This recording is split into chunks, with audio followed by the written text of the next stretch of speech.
వాటిల్లు. విజయనగరం జిల్లా ఇన్ఛార్జి మంత్రి వంగలపూడి అనిత ఆధ్వర్యంలో స్వర్ణాంధ్ర 2047 ప్రణాళికపై జిల్లా కలెక్టరేట్ సమావేశ మందిరంలో సమీక్ష సమావేశం నిర్వహించారు. ఈ కార్యక్రమానికి హాజరైన మంత్రి కొండపల్లి శ్రీనివాస్, ఎంపీ కలిసి Tappalanaidu, collector doctor BR Ambedkar, జిల్లా ఎమ్మెల్యేలు, కార్పొరేషన్ చైర్మన్లు మరియు జిల్లా ఉన్నత అధికారులు పాల్గొన్నారు. తర్వాత 1 ఇయర్ పూర్తయిన తర్వాత ఈరోజు ప్రజల్లోకి ఒక ప్లానింగ్తో ఈరోజు ఎలాగ డెవలప్మెంట్ చేయాలి, ఎలాగ సంక్షేమ కార్యక్రమాలు ఇవ్వాలి అన్నది గౌరవ ముఖ్యమంత్రి గారు, గౌరవ ఉప ముఖ్యమంత్రి గారు, అదేవిధంగా నారా లోకేష్ గారు, మోడీ గారు అందరూ కూడా ఈరోజు ఒక మంచి ప్లాన్ తీసుకొని ఈరోజు ముందుకెళ్ళడం జరుగుతుంది.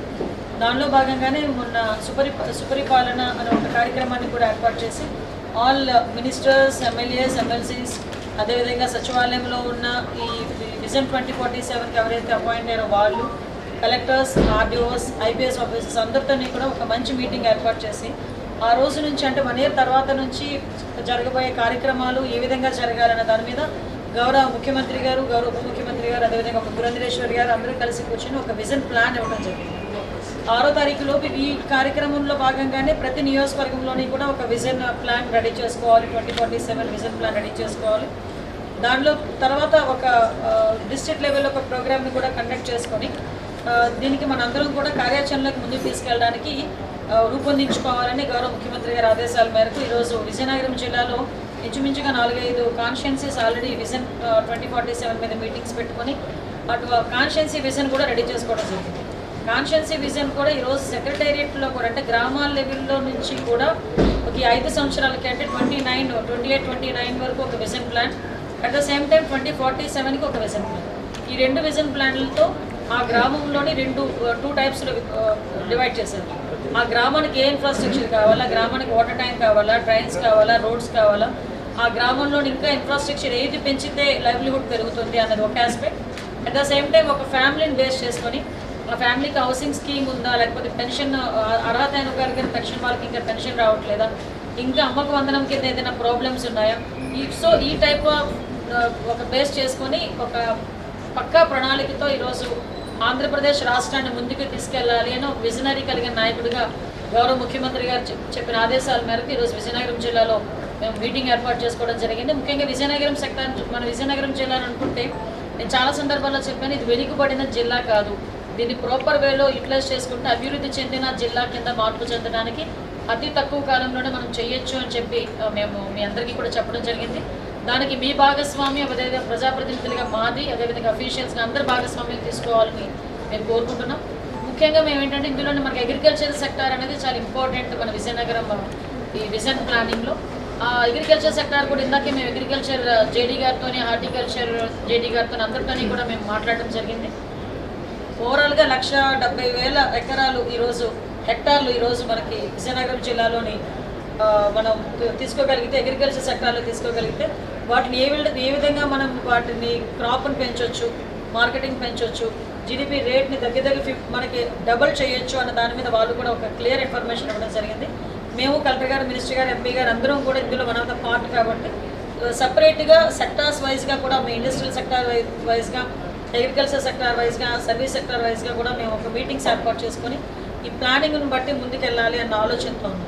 At the same time P4 అన్నది కూడా ఈరోజు చాలా ఇంపార్టెంట్ ఫ్యాక్టర్ కాబట్టి P4లో కూడా ఇన్ఛార్జ్ మినిస్టర్గా మేము, అదేవిధంగా లోకల్ మినిస్టర్, అదేవిధంగా మనకి ఎంపీ గారు, ఎమ్మెల్యేలు అందరూ కూడా ఇందులో ఇన్వాల్వ్మెంట్ ఉంది కాబట్టి P4 విధానంలో ఏదైతే మనకి బంగారు కుటుంబాలను ఐడెంటిఫై చేశారో సుమారుగా మన జిల్లాలో 67,000 మందిని బంగారు కుటుంబాలను ఐడెంటిఫై చేశారు. సుమారుగా మార్గదర్శనలు చూస్తే దగ్గర 2,700 మంది మార్గదర్శనలు కూడా ఐడెంటిఫై చేయడం జరిగింది. వీళ్ళతో పాటు ఇంకా ముందుకు వచ్చే ఈరోజు వెరీ గుడ్ థింగ్ ఈజ్ మన మినిస్టర్ గారు కూడా ఈరోజు బంగారు కుటుంబాలని తన దత్తత తీసుకున్న P4లో భాగంగానే తనకున్న 264 బూతులు ఉన్నాయి తను ఎందుకంటే అక్కడ నుంచి నేను గెలిచి వచ్చాను కాబట్టి నేను అక్కడికి ఏదో చేయాలి నా నియోజకవర్గంలో అన్న తపంతో మంత్రి గారు కూడా ముందుకు వచ్చి ఈరోజు 264 బూతుల్లో ప్రతి బూత్ నుంచి ఒక బంగారు కుటుంబాన్ని నేను అడాప్ట్ చేసుకుంటానని చెప్పడం జరిగింది. ఇది మంచి ఇనిషియేషన్. దీన్ని నేను మనస్ఫూర్తిగా మంత్రి గారిని అభినందిస్తున్నా. దీన్నే మనం స్ఫూర్తిగా తీసుకొని మిగతా ఎమ్మెల్యేస్, అదేవిధంగా మిగతా మినిస్టర్స్ అందరం కూడా మేము కూడా ముందుకు వెళ్ళాలి అని ఆలోచన చేసుకున్నాం. ఎమ్మెల్యేలు కూడా ముందుకు వచ్చారు. అదేవిధంగా గొంపా కృష్ణ గారు కూడా ఈరోజు డిసిఎంఎస్ చైర్మన్ గారు కూడా ఈరోజు ముందుకు వచ్చి ఒక 20 కుటుంబాలని నేను ఈరోజు P4 కింద దత్తత తీసుకుంటానని చెప్పడం జరిగింది. గొంపా కృష్ణ గారిని కూడా నేను మనస్ఫూర్తిగా అభినందిస్తున్నా. మేమెందుకు ఒక స్టెప్ ఫార్వర్డ్ వేసామంటే మమ్మల్ని చూసైనా మిగతా వాళ్ళందరూ ముందుకు రావాలి. సాధారణంగా ఈ పత్రికా ముఖంగా మేము చెప్పాలి, ఏదో దత్తత తీసుకోవడం P4 విధానం అంటే మనం ఆ లైవ్లీహుడ్ అంతా మనం చేసుకోవడం మనది కాదు. దయచేసి అక్కడ ఒక చిన్నది కూడా అర్థం చేసుకోవాలి. ఎస్పెషల్లీ P4 విధానంలో దత్తత బంగా కుటుంబాలకి మనం మోరల్ సపోర్ట్ ఇవ్వాలి. అట్ ద సేమ్ టైం వాళ్ళకున్న సర్కమ్స్టాన్సెస్లో వాళ్ళకి మంత్లీ ఒక 30,000 రూపాయలు 40,000 రూపాయలు ఎలా వస్తుంది, ఒక 20,000 రూపాయలు ఎలా వస్తుంది, దాన్ని మనం క్రియేట్ చేయాలి. ఫర్ ఎగ్జాంపుల్ ఒక ఇండస్ట్రియలిస్ట్ వచ్చి ముందుకు వచ్చి అతను బంగారు కుటుంబాన్ని ఒక అతన్ని తీసుకోవాలనుకుంటే వాళ్ళ ఫ్యాక్టరీలోనే ఒక ఎంప్లాయ్మెంట్ ఇవ్వడమో లేకపోతే ఏదో ఒక రకంగా వాళ్ళకి లైవ్లీహుడ్కి ఇవ్వడానికి ఒక పని కల్పించడం, లిటరల్లీ ఇది ఒక పని కల్పించడం. ఆ పని కల్పించే పరిస్థితుల్లో ఈరోజు చాలామంది ముందుకు రావచ్చు. చాలా సెక్టార్లు పనిచేస్తున్నాయి. ఏదో అంటారు కదా, మన జన్మభూమికి మనం ఇచ్చే ఒక రుణం తీసుకొని ఒక రుణం కింద మనం భావించుకోవాలి. దీన్ని బేస్ చేసుకొని విజయనగరం జిల్లాలో ఉన్న చాలామంది ముందుకు వచ్చి ఈరోజు తమ చేతనైతే సాయం P4 విధానంలో బంగారు కుటుంబాలకి చేయాలని ఒక ఇన్ఛార్జ్ మినిస్టర్గా అదేవిధంగా ప్రజాప్రతినిధి మేమందరం కూడా విజయనగరం జిల్లా ప్రజలందరికీ కూడా మేము విన్నవించుకుంటున్నాం, ఇన్వైట్ చేస్తున్నాం. P4 విధానంలో P4 కుటుంబంలోకి మీరు కూడా రండి అని ఇన్వైట్ చేస్తున్నాం. దయచేసి అందరూ కూడా ఇందులో కార్యముఖులు కావాలని మనస్ఫూర్తిగా తెలియజేసుకుంటున్నానండి. అదేవిధంగా ఈరోజు గౌరవ ఎస్పీ గారు కూడా ఈరోజు శక్తి యాప్లో SOSని ఏ విధంగా మనం యూజ్ చేసుకోవాలి దాని మీద కూడా ఒక డెమో ఇచ్చి మాకు ఈరోజు లాంచ్ చేశారు. మీ అందరికీ తెలుసు, శక్తి యాప్ ఈరోజు ఇంచుమించుగా 1,20,00,000 మందికి పైగా ఈరోజు రిజిస్ట్రేషన్ చేసుకున్నారు. దానిలోని శక్తి యాప్లోని మ్యాక్సిమం ఆడపిల్లలకి ఎటువంటి ఇబ్బంది కలగకుండా చూసుకునే బాధ్యత తీసుకుంటున్నాం. SOSని ఎలా ఉపయోగించుకోవాలి అన్నది కూడా ఈరోజు ఒక డెమో ఇచ్చి మాకు అందరికీ కూడా ఎక్స్ప్లెయిన్ చేశారు. అది కూడా పోస్టర్లు కూడా రిలీజ్ చేసుకున్నాం. ఎస్పీ గారికి కూడా మనస్ఫూర్తిగా నేను అభినందనలు తెలియజేసుకున్నాను. మేడం గారు, గతంలో ఈ ఉగ్రలిక్కుల కేసుకు సంబంధించి పాత బస్తీ వైపు మనం చూసేవాళ్ళం.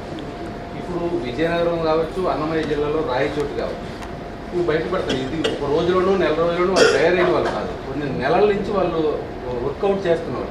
గత ప్రభుత్వంలో ఉన్న ఉదాసీన వైఖరి వల్ల ఇన్ని ఉత్పన్నం అవుతున్నాయంటారా, లేదంటే ఏంటారు?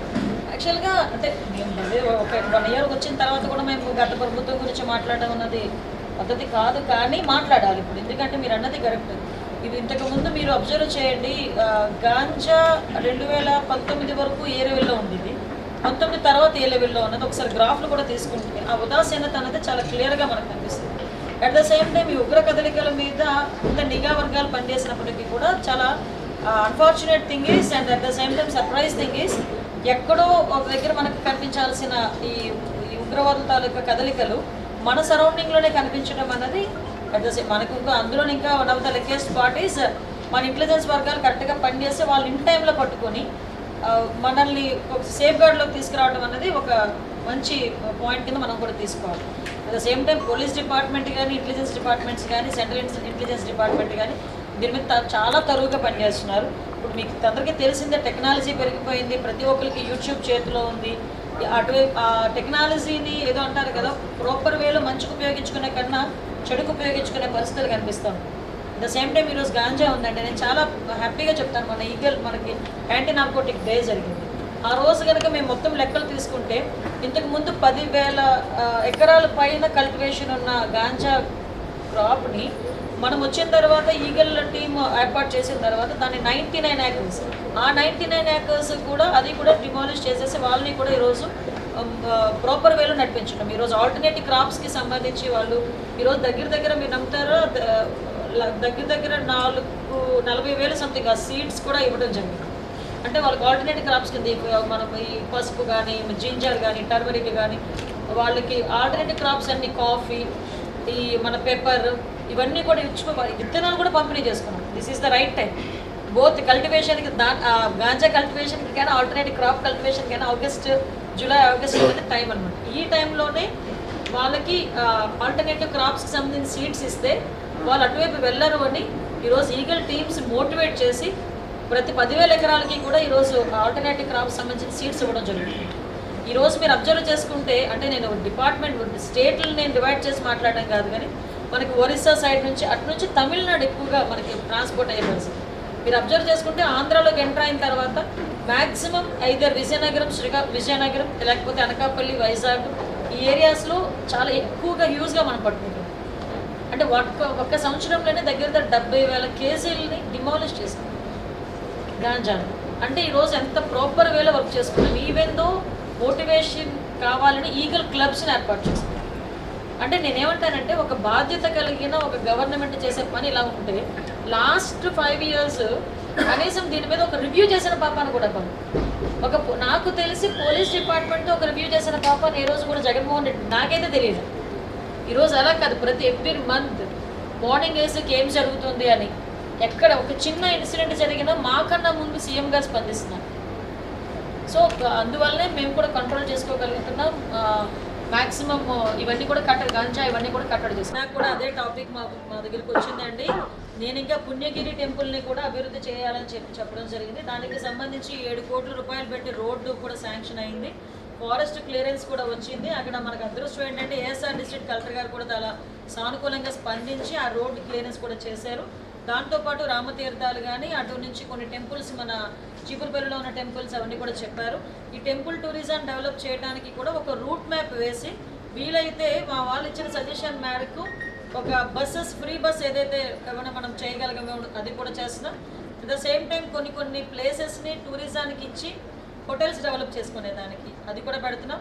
నెక్స్ట్ బీచ్ టూరిజం కూడా కొంచెం పెంచడానికి అడ్వెంచర్స్ అవి క్రియేట్ చేయడానికి కూడా ఆ థీమ్ పార్క్ టైప్లో చేయడానికి కూడా ఈరోజు చాలా మటుకు డిపిఆర్స్ వచ్చినాయి. ఆ డిపిఆర్స్ని బేస్ చేసుకొని ఫర్దర్గా ఈ టూరిజాన్ని కూడా విజయనగరంలో డెవలప్ చేద్దాం.